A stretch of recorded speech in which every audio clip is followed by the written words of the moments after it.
Welcome to CMV Productions Presents. The goal of this podcast is for those of you who have businesses or those of you who are thinking of going into business to get insight into what other business owners are doing.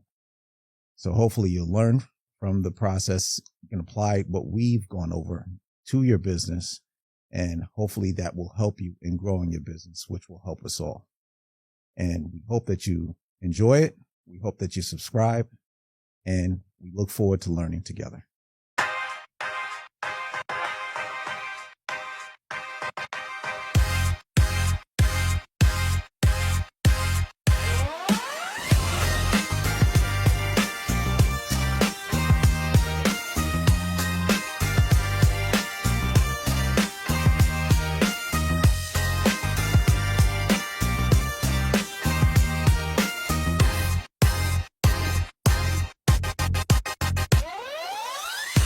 This is our learning session, right? So we're going to try to understand a couple things here from a business perspective.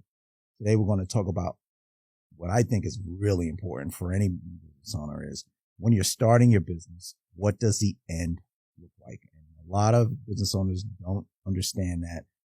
They go in and they're very excited about starting, but they really don't know where the end is. Like, what is the exit strategy for the business?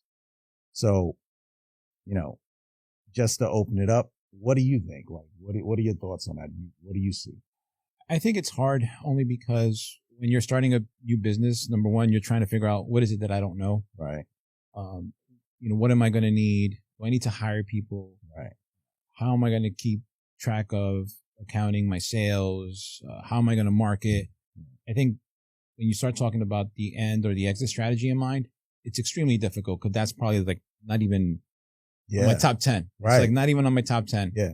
But to your point, it's like a book, right? There should be a beginning, a middle, and an end. That's right. And so whenever, even for a presentation, whenever you're having that discussion, you want to make sure that you have the end in mind. And so the question then becomes, well, how do I even put that into my thought process? Because I'm just worrying about getting started. Yeah. But I think it is important. So I guess the question, let me ask you, Cecil, let me turn that back to you and say, when you started your business, did that even cross your mind? Oh, yeah. It was one of the first things because, but here's the thing. I knew to have that in mind because I didn't do it for a prior business. Got it. So you learned. I learned the lesson. It was a lesson. The lesson was, and for me is in starting C&H Insurance, understanding where I want it to be at the end of it. Like, where do I want to be? Because, we've had this discussion about people being very good at what they do, right? Right. But that is not, being good at what you do is not all of business, right? Because we look at the world now, you've got people out there that are worth billions of dollars and they don't even know what they're doing in their own with their own products, right? But they're worth billions, right? They started something. They're not part of the organization now. They're just taking a cut and they're moving on, right? Yep. They may have initiated it, but their main goal was being business owners to grow a business that they can step away from.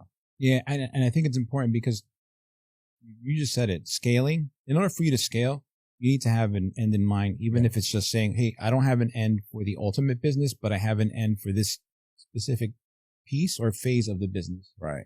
And the same also applies to people that may not have their own business, but even people who are just starting out in their career. It's important that you have an end in mind. Oh, yeah. Right. Yeah. Even if you just started, you just graduated, you're starting a new job. It's also important to understand so what's my end goal here? I'm starting this new position, but what's my end goal? And then what is my next step, right? What is my exit strategy from this current position? And you should really be thinking about that the first day that you start. Yeah. I think that's something that most people overlook. Yeah. And then what ends up happening is, to your point, is now you're in that position, you're there for a long time, and then you're wondering what went wrong. Yeah, what went wrong? What did I miss? Where did I go wrong? And it's like, if you had that beginning, middle, and end discussion with yourself, you would then understand, okay, when I get to this point, I am now moving into the next phase, right? I'm now making that leap. So, and then you take that and you expand it into being a business owner. Yes, you must have an end in mind, because if not, right, I think you've seen it throughout history. Yeah. If you become stagnant, even as a big business, someone will take you. You will lose. Someone's going to take over, right? You've seen it with. Sorry to bring up our age here, but look at Blockbuster. Right? Oh yeah. Blockbuster was dominating the field. I mean, I remember going to Blockbuster all the time, and out of nowhere came a new strategy. Netflix came over and took them over. But Netflix was, and we're not promoting anything, but they would probably say that we didn't cause the downfall of Blockbuster, right? And they're right. They didn't. The company and its inability to identify what was coming next, that was the downfall. But, when it comes back to business, I like what you said. It applies outside of business too. Like if you're just getting your first job and you're thinking, oh, okay, I'm going to be in this position for the rest of my next 20 to 30 years at this company, then it's going to be kind of messed up if you start off as a entry level and you plan on being there 30 years. You need to understand, where you're going in that business, right? In that company, right? And so you can apply that theory to any part of life, right? True. It's like, where am I going to end? It's like, and I know somebody out there going to be kind of smart ass is going to be like, well, it ends with my death. Right. Well, but that's not the point. Yeah. No, it's, what's interesting. People always talk about certainties and they talk about death and taxes, right? Talk about death, right? Talk about death. But one thing that people don't talk about, change and evolution, is inevitable. Right. Like that happens no matter what industry you're in. It will happen. And the minute that you ignore that, you will end up losing. That's right. You will lose. Technology changes, the industry changes, people change. Right. Our kids are not the same. Right. They're not the same environment. Every generation. Every generation is different. What they like versus what we like. It changes. The world changes. And people need to come to that realization because like once you understand that, like, I need to be ready for that next step. Right. I can't just sit here and say, I got this on lock. I got this. I am an expert. No one can tell me otherwise. It's like, you're an expert now and you're very good at this now. Yeah. But tomorrow, right? Next year, next 10 years, things will change. Yeah. Just inevitable. It'll happen. So that's a very good point. Cause then it comes down to, okay, if you plan out and you say, okay, this is what the end's going to be. And then it's going to be change. And how do I make sure I get to that end? Well, that's the point, right?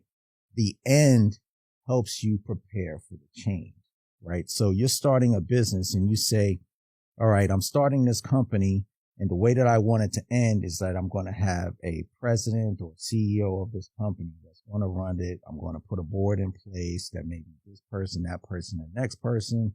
And then, we have shares and we basically just have our representative that is controlled by the board and we have, the directors or whatever underneath, right?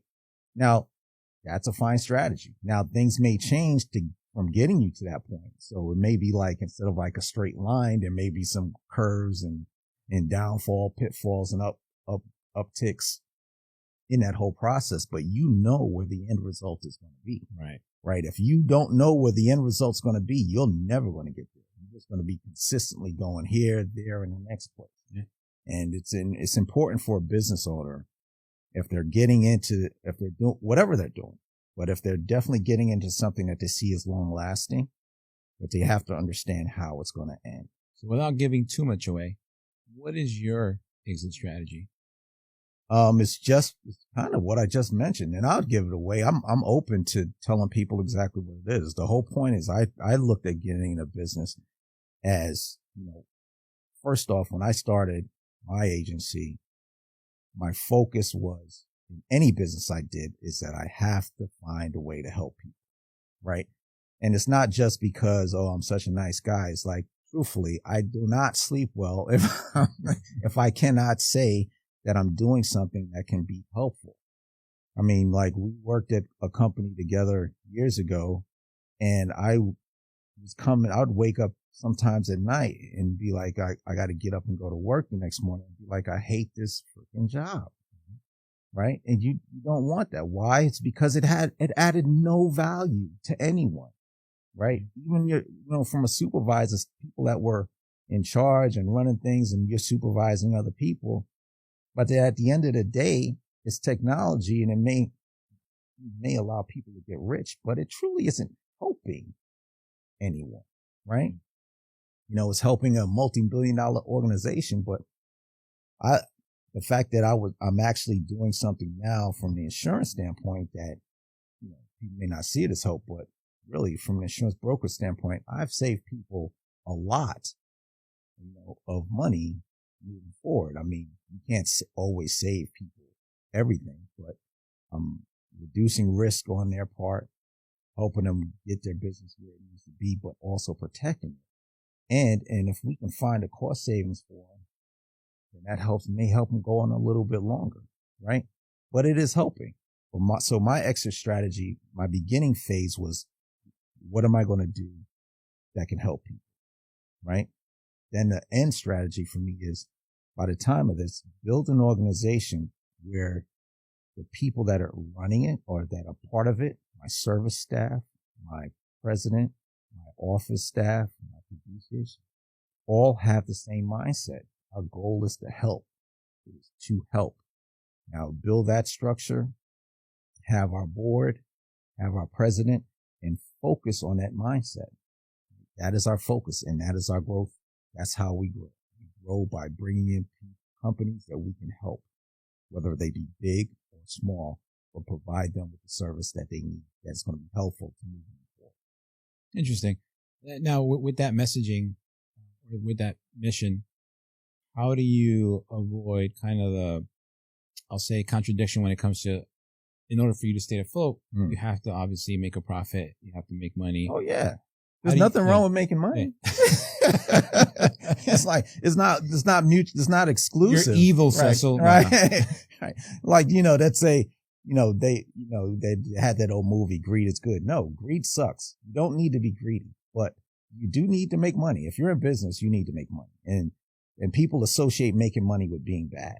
Right. No, there's nothing wrong with making money, especially if you're an entrepreneur trying to grow a business. Because if you get into business and you're not making money, you ain't going to be an entrepreneur for much longer. Right. Right. You're going to be working for somebody that's going to pay you money, and their goal is to make money.